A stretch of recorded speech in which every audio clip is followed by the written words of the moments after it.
This this week's Piltch Point with Avram Piltch is proudly powered by PureVPN.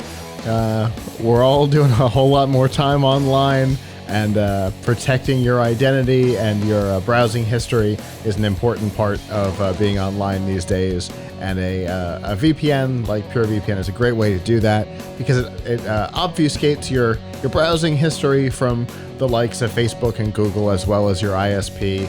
It allows you to get to things that you may not be able to get to natively, whether it be location locked or something like that. And right now, we've got a 2-year plan available for $3.33 a month instead of the normal $10.95. And on top of that, there's also a 31-day money-back guarantee. So if it turns out to not be for you, no worries, you're not out anything. And to give this a shot and find out more about the platform, you can go to pilchpoint.live/purevpn. So before we get started with this, because we're going to do a bit of a show and tell, I want to remind people that if you are listening and not watching, and you would like to see the show and tell that we are about to do, you can go to pilchpoint.live and look for this episode. You'll be able to see what Avram's about to show off. And with that, Avram, what have you got for us tonight? I'll narrate this as best I can because I know that some folks will be listening, and I appreciate that because I like to listen to podcasts also. So I just wanted to talk a little bit about, and you can see it on screen if you can see, the new Dell XPS 13 9300. So this is the latest version of Dell's flagship laptop. It just went on sale a couple weeks ago, and I just got it into review on Friday and still testing it, but we'll definitely have a review up this week. If you're not familiar with the Dell XPS 13, it is by many people considered the industry leader in lightweight laptops. It starts at 2.64 pounds and without a touchscreen, and 2.8 with a touchscreen, so very light. It is 0.58 inches thick, which is very thin, which means that it does not have full-size USB ports. So if you want thin and a full-size USB port, don't get this laptop. If you're willing to carry a dongle, it does have Thunderbolt ports on either side, one of which it can use for charging. What's improved, the XPS 13 has been around for a number of years. What's improved in this design is that Dell has finally solved the webcam problem that prior XPSs had. If you are familiar with prior XPS 13s, they had what we affectionately called a nose cam. Rather than having the webcam in the traditional place, which is in the center top bezel of the screen, because the top bezel is so thin, Dell couldn't fit it there, so they put it all the way down in the bottom bezel. So if you were using the laptop and you were in the middle of, you were staring at it and wanting to do a video conference, it would be looking up at you, like up your nose.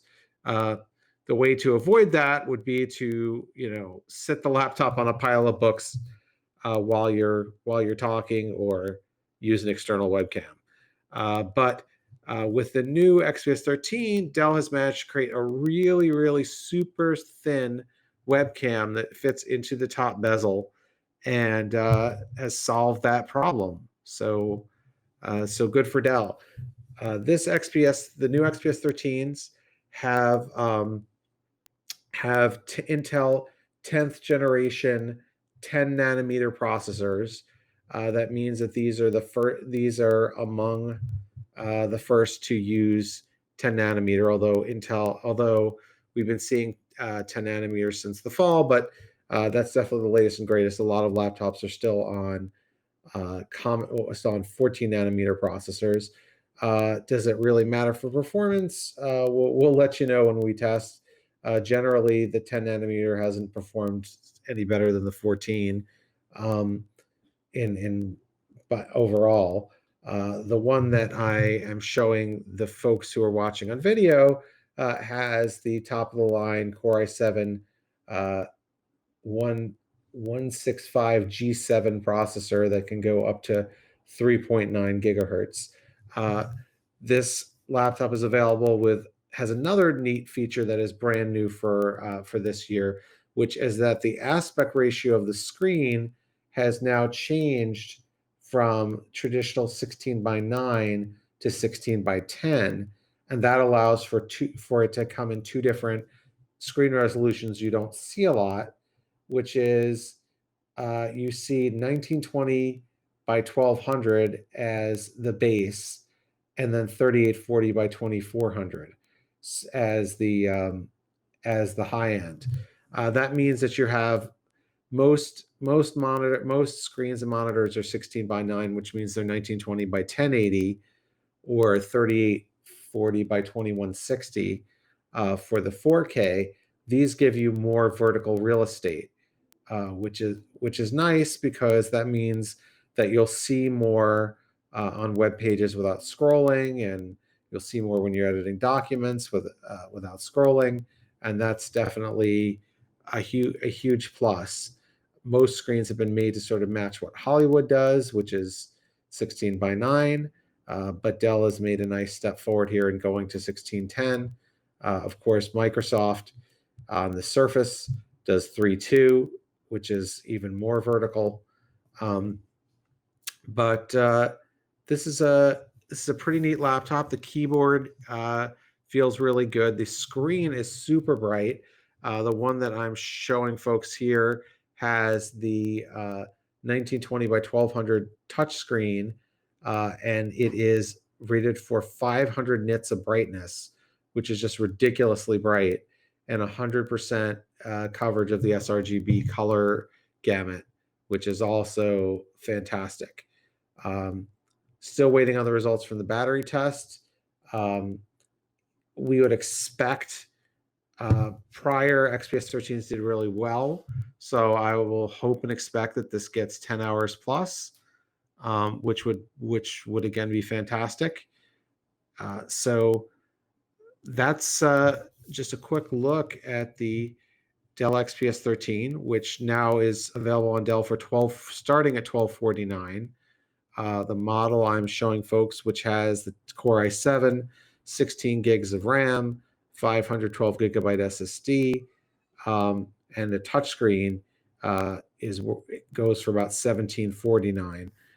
So it really depends on what specs you want, but this is definitely going to be a pretty compelling choice up there with other lightweight laptops like HP's Spectre X360, which is a convertible but very light. And if you're willing to get a business laptop, still the ThinkPad X1 Carbon is a great choice. That's the laptop I personally use, and so that's just a quick look at the new XPS 13. And I have to say the look of it, just through the screen, the look of it is impressive.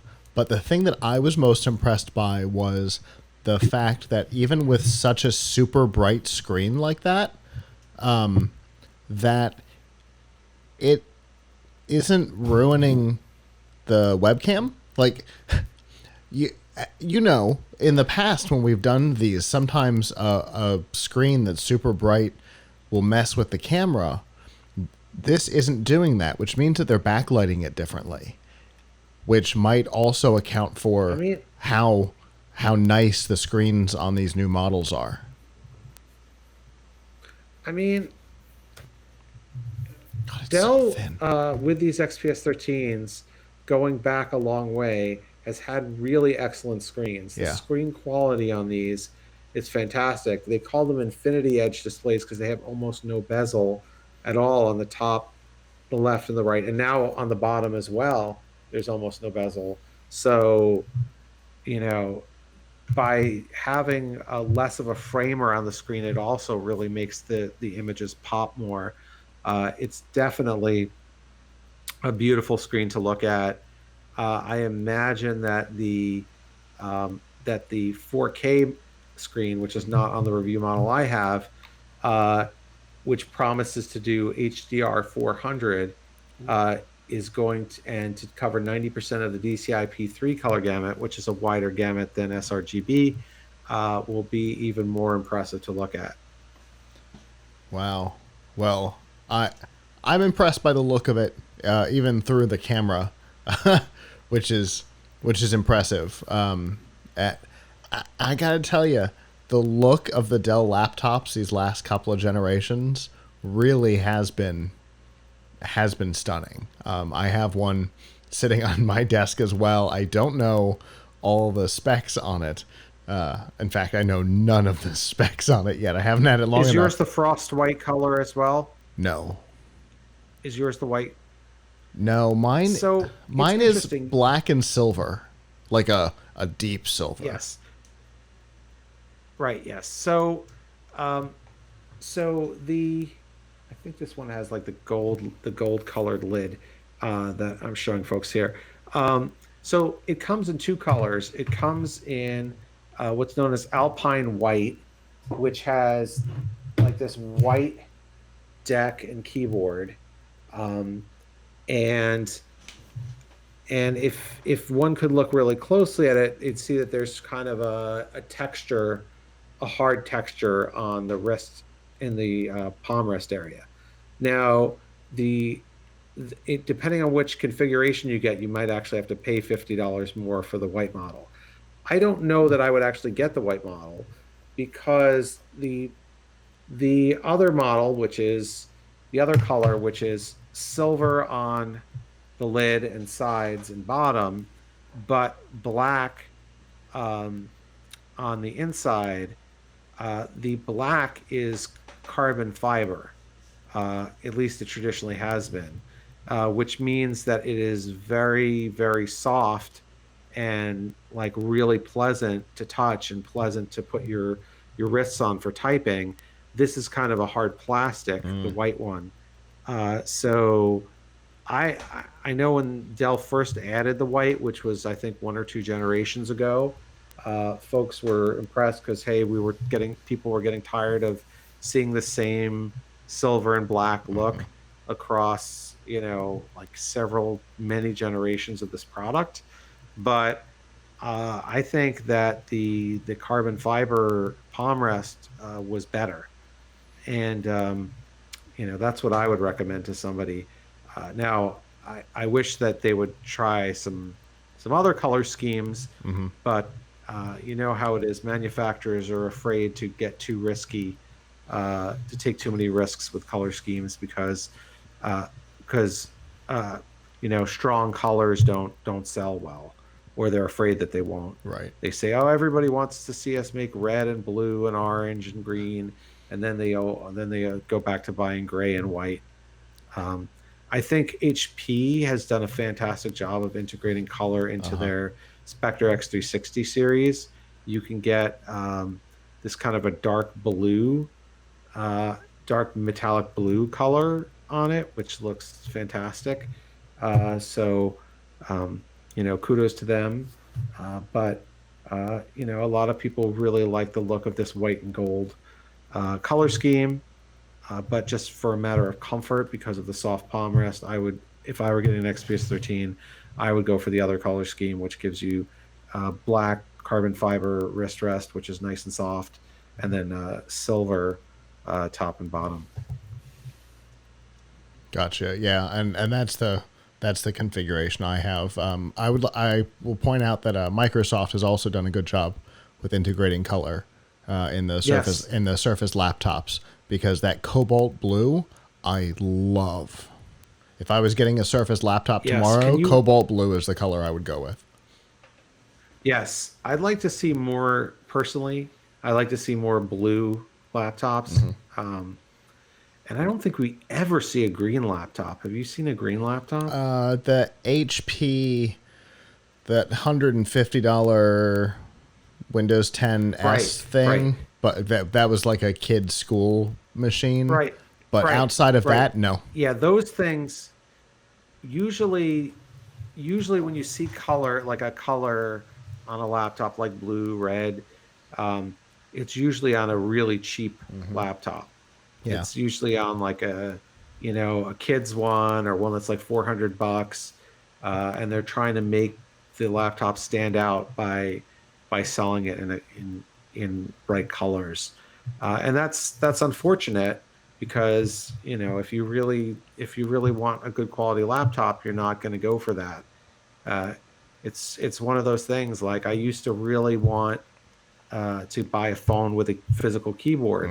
And there are phones with physical keyboards out there, but if you want one, you have to settle for a cheap, not as good phone. Um, sorry, BlackBerry. I was just Um, gonna say. so I mean, those are the best that you can get with keyboards. Right. I think there's still some others out there that are like sliders that are super duper cheap. But if you want the best, you can't have a bright color, and if you want the best phone, you can't have a physical keyboard. Yeah. And to be fair, on the BlackBerry thing, TCL just gave up their licensing, so you won't see those anymore either. Yeah, I know. Yeah, exactly. Nobody.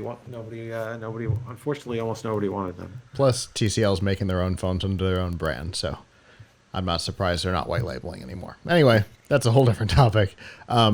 Anyway, that's an awesome laptop. I am excited that I also have one sitting on my desk. It's a 15, not a 13, but it does have that carbon fiber inside, which I like. And I did not realize that the other configuration was different. So I'm glad that I have the one that I have. I guess it's like the Surface laptop, right? Where the black and the gold are regular metal, and then the other three are that other material, that custom Microsoft material. It depends on the color. Alcantara. So, that's it. I think it's also used in car upholstery. Yeah, I think so. But nobody else is using it on the laptop, I guess is the point. So anyway, so obviously you've got it in your possession, so you're working on a review on it. What can we expect on that This week. this week? This week, we're benchmarking it. It's a somewhat of a coronavirus challenge because we normally have people in our lab who help us do this testing, and they have the colorimeter that we use to do the screen testing, and then we know what, to be really technical about it, they also have to get the brightness exact 150, figure out what 150 nits is, what setting 150 nits is, because that's where we run the battery test at. So fortunately, we got another copy of this laptop, or rather our colleagues at Laptop Mag, which is the same parent company as us, got another copy of this laptop, and I think they're sending it to the lab person in her house to test. Wow. So I can't write it up until I get the test numbers from there, because I don't have the colorimeter that costs $7,000, and I'm not going to buy one for this period. So it's one of those things that we had to work out. How are we going to test laptops, particularly laptop screens? Yeah. Because benchmarks, sure, I have the software, I can run benchmarks, no problem, but something that requires special equipment, not everybody can do. Right. We don't have that many versions of. Sure, that makes sense. You mean you don't have just like an army of $7,000 test equipment just hanging around? I mean, I wish we did. Right. Yeah, so. But it's good that you have a plan. We have one person who has it. Yeah, I mean, that was our, when we found out our office was closing, I personally said to like the head of our lab, which we share lab resources with, Laptop Mag and Tom's Guide, and I said, we got to have a meeting about this right away to figure out how we're going to do these things. Yeah. And fortunately, for us at Tom's Hardware, most of our key reviews are done by people who have the by writers who have the equipment in their house. Our CPU guy has all the equipment in his house. Our GPU editor has all the equipment he needs to test GPUs in his house. But for laptops, that's where we run into some issues, and so otherwise. So while I would love to have a review of it up tomorrow, I gotta wait some of their results, and Sure. so I got it on Friday. I haven't gotten to do a ton of playing with it this weekend yet, but it looks very promising. Well, very cool. I definitely look forward to seeing the review when it publishes, and comparing it to my experience with my new machine as well, which is fun to have that. And of course, we mentioned it earlier, but we'll mention it again. Tom's Hardware is doing the folding at home challenge against their sister site. So if you're doing folding at home and you're not already on a team, or you would like to help Avram beat his colleague, join team 40051. That's right. Help us beat a non-tech. We have to beat them. We are going to be publishing from Amrock about it as well tomorrow morning. So doing what we can for you, buddy. And we will see what we got next week.